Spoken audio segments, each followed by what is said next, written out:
Hello folks, GWT, you must watch this video. It is that crucial to you to know about these things. Please watch it. Thank you. Wes Truther channel, GWT, folks.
It's time for the Longines Chronoscope, a television journal of the important issues of the hour, brought to you every Monday, Wednesday, and Friday.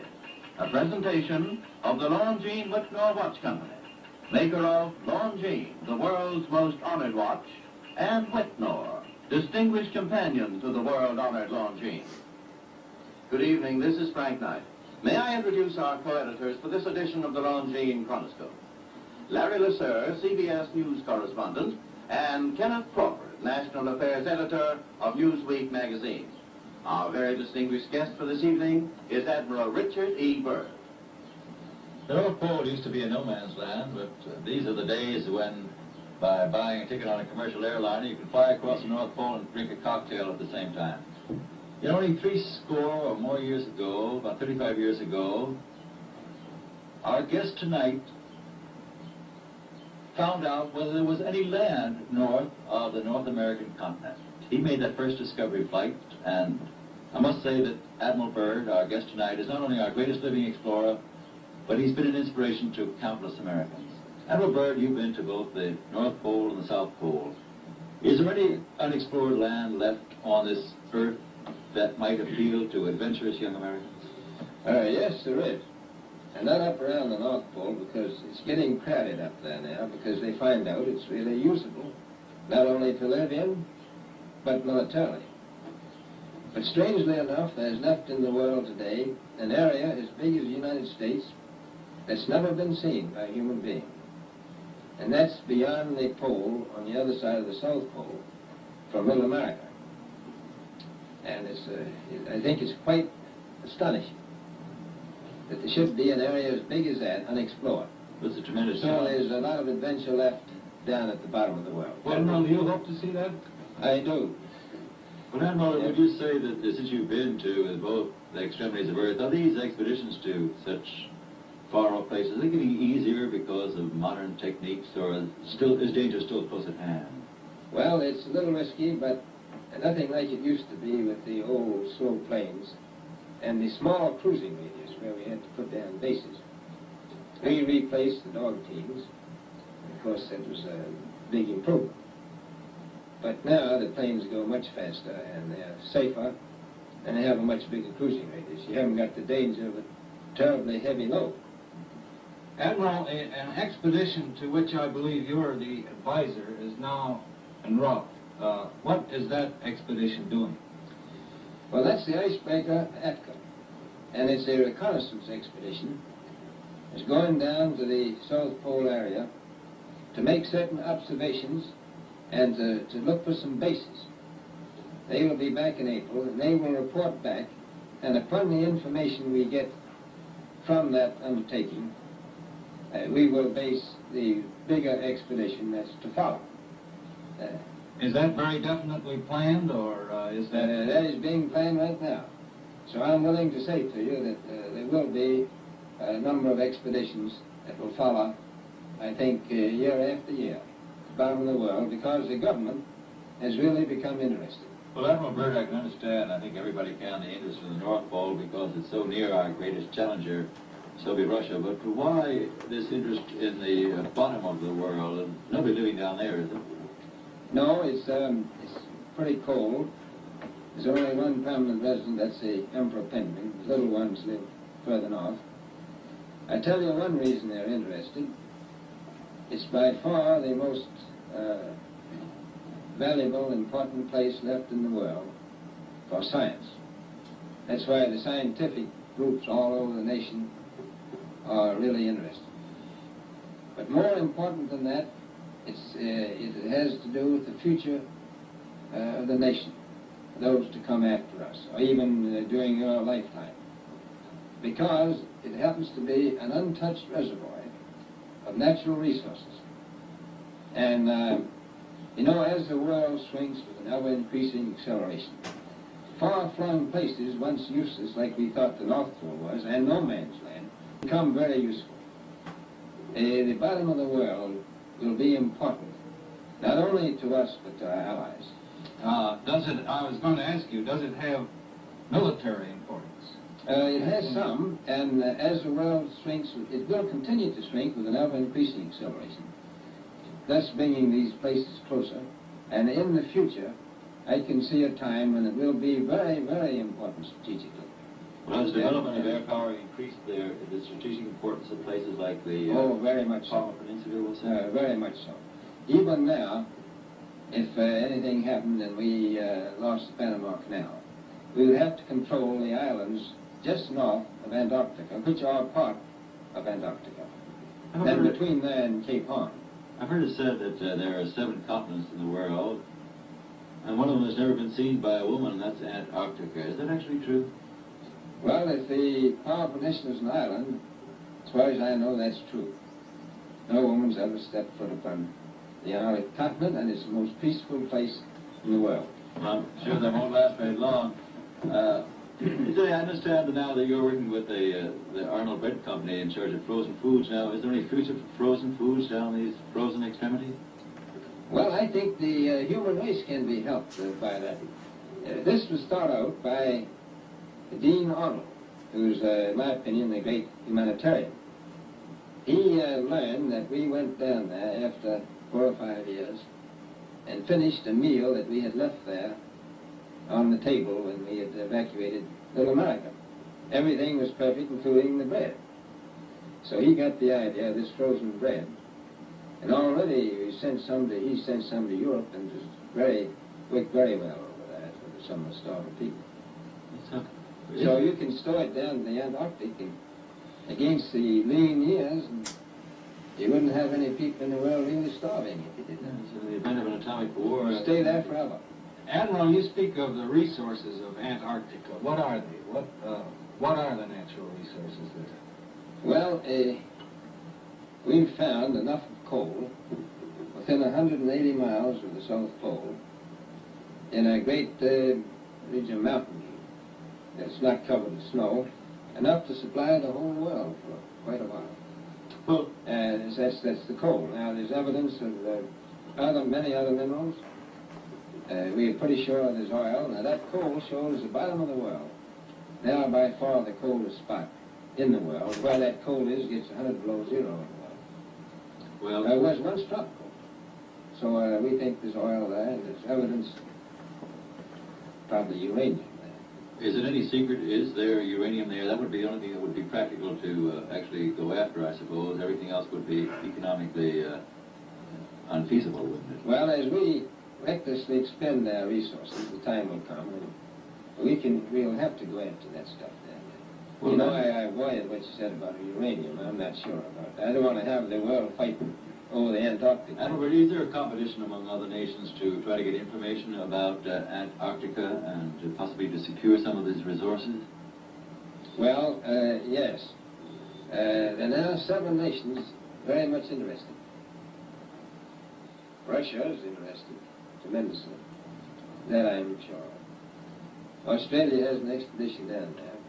The Argentine, the Chile, New Zealand, Britain, and so on. Now, you can understand those people down there being interested because they live down there. The New Zealanders, the Argentinians, the Chileans, and the Australians. And so we don't do much about claiming anything. Admiral, you make it sound a little crowded. Are there that many expeditions now there or en route there? Well, you know, as I said, it's the most peaceful place in the world, but I don't think it will be for long because of this intense interest on the part of other nations and this nation. Well, Admiral Bernard, private expeditions are a thing of the past. Is expedition and exploration, making expedition and exploration now purely a government function because of the tremendous No, I don't think so. I think down south it may be more or less a thing of the past, but not other expeditions that go. There's a lot of them going off now. This latest expedition now on the way is a government expedition, I take it. Yes, that's the government. Admiral, may I ask you, is there a great difference between the top of the world and the bottom of the world? There is. Now, the North Pole is the center of an ocean 10,000 feet deep. The South Pole, the center of a plateau, 10,000 feet high. The North Polar Sea is surrounded by continents, slightly frozen. The Antarctic continent is surrounded by a belt of ice frozen seas are at least 1,200 miles thick. Now, the south is a plateau. It gets, in some places, 14,000 feet up. I've been over areas about 13,000. And it's a little bit chilly up there. So there's that big difference between the top and bottom of the world. I don't, the north really isn't very cold up there on the Arctic Ocean. So, Admiral Byrd, we often hear it said that our young Americans now aren't as hardy as their forefathers. Do you think that Americans do measure up to the standards, the physical standards and morale standards of the past? I do. I don't believe that. I think they're just as high. Well, what would you say was the most valuable factor on an expedition? Is it morale, or physical courage, or is it sheer equipment? Well, I've always thought that loyalty was by far the most important trait. The British told me that when I first went down in 28, I couldn't possibly get through the winter night without a mutiny if I took more than 20 men. But to serve science, I had to take 42 men. Then I took 56 the next time, and so on.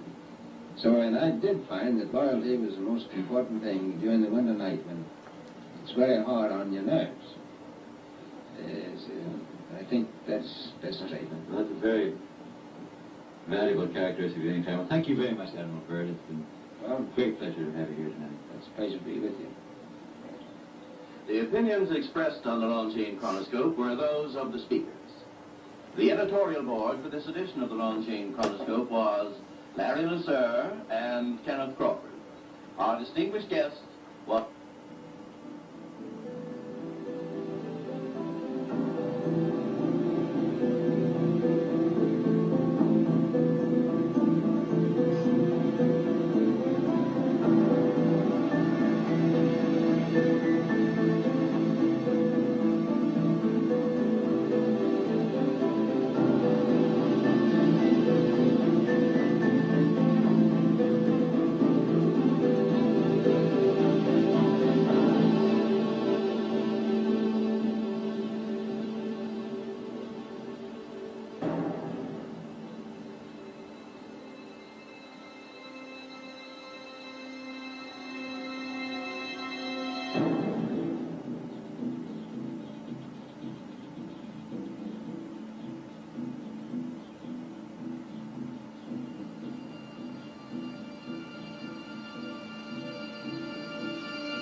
folks, GWT here.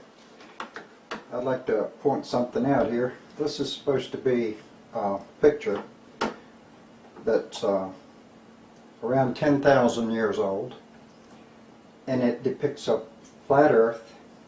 I don't know what the spirals inside mean. I have no idea, unless it's the circle of the earth, the inner earth, so to speak. But these are continents.